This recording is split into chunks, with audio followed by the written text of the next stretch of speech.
Le 14 février, comme tous les ans, c'est la Saint-Valentin. Et comme tous les ans, des milliers voire des millions de célibataires partent à la recherche de leur âme sœur, ou alors d'un coup d'un soir pour s'inventer auprès de ses potes ou encore compenser un manque.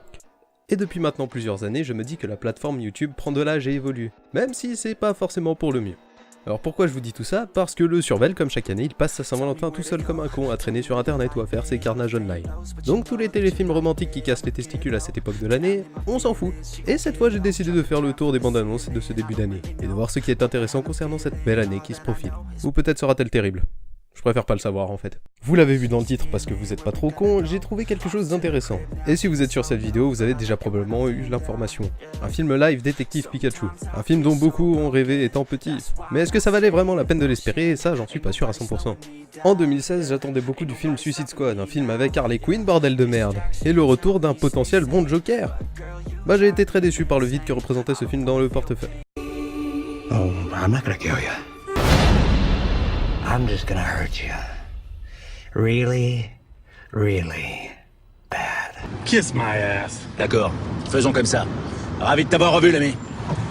En 2017, je me disais que le film Ghost in the Shell serait nul, parce que bon, les films live américains sont là pour faire du pognon, sans se demander si les fans seraient contents. Mais le film était très cool et pour moi, il a atténué l'assimilation entre un film américain adapté de manga et Dragon Ball Evolution. Le 12 novembre dernier sortait la bande-annonce de Détective Pikachu. Bon, en tant qu'enfant, je pense qu'on attendait plutôt un film où Red partait récupérer ses badges.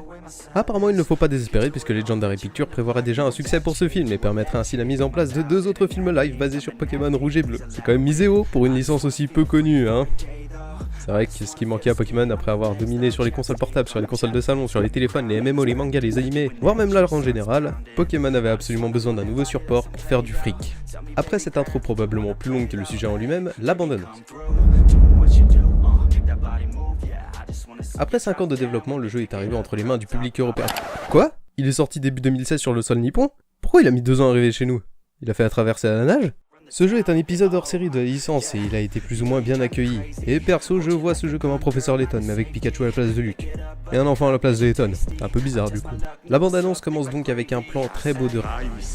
S'apparentant presque à la découverte du parc dans Jurassic World. Visuellement c'est très beau, il y a des couleurs de partout, on voit des Pokémon secondaires dont on se souvient même plus leur nom mais ça claque, c'est beau. Un peu plus tard dans la bande-annonce on voit apparaître la remplaçante féminine des harceleuses de Sacha, et surtout un truc que je ne comprends pas, des ballons géants de Pokémon.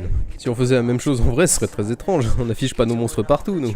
Et en moins d'1 minute de bande-annonce, le rêve offert par les premiers plans tourne en une histoire sombre typiquement américaine. Un fils qui veut retrouver son père disparu, mais c'est sombre donc c'est pas pour les enfants, mais ça reste Pokémon quand même. Donc on sait pas. Et on peut découvrir la voix trop mignonne de Pikachu. Allez, c'est parti.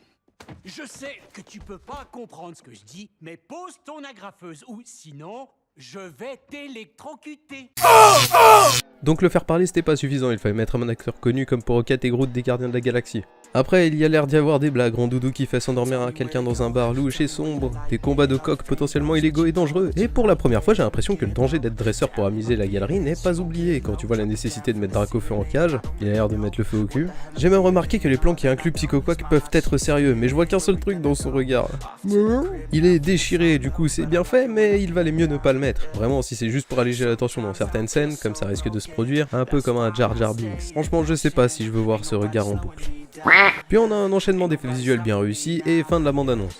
J'ai l'impression que le réalisateur voulait faire quelque chose de sombre, que les anciens accrochent à l'univers du film. Quand je dis les anciens, je parle des personnes ayant connu Pokémon à ses débuts et ayant grandi depuis. Les comparaisons avec Ghost in the Shell et Suicide Squad ne sont pas vraiment anodines. T'avais pas entendu ce mot depuis longtemps, hein? Suicide Squad se voulait comme un film glauque, mais dans les faits, il se veut drôle et en aucun plan n'est mémorable. Pour Ghost in the Shell, j'avais peur que le fait de voir de vrais acteurs m'empêche d'apprécier le film, non pas comme un film, mais comme une adaptation qui rush toute l'histoire. Pour Détective Pikachu, le film a l'air de bénéficier d'un budget assez correct, mais j'ai un peu peur que la forme prenne le dessus sur le fond. Ce n'est pas parce que c'est beau que c'est bien. Et ça a l'air de tourner un peu sous forme de teen movie cliché avec des Pokémon pour qu'il y ait des Pokémon, et pas pour apporter un véritable argument de fond. Je ne critique pas le film, mais ce que nous présente la bande-annonce. Vous avez le droit d'avoir votre propre avis et de penser que c'est de la merde parce que c'est japonais et que c'est un américain qui essaye de faire quelque chose. Il ne faut pas se fier uniquement aux premières impressions, la suite sera peut-être beaucoup plus appréciable. Cette vidéo est maintenant terminée, ça fait longtemps que je n'avais rien fait sur un film, donc c'était l'occasion. Avant de partir, n'oublie pas de t'abonner à la chaîne, de liker la vidéo, de la partager à tes amis si tu les aimes, dis-moi en commentaire ce que je peux améliorer pour la suite et ciao!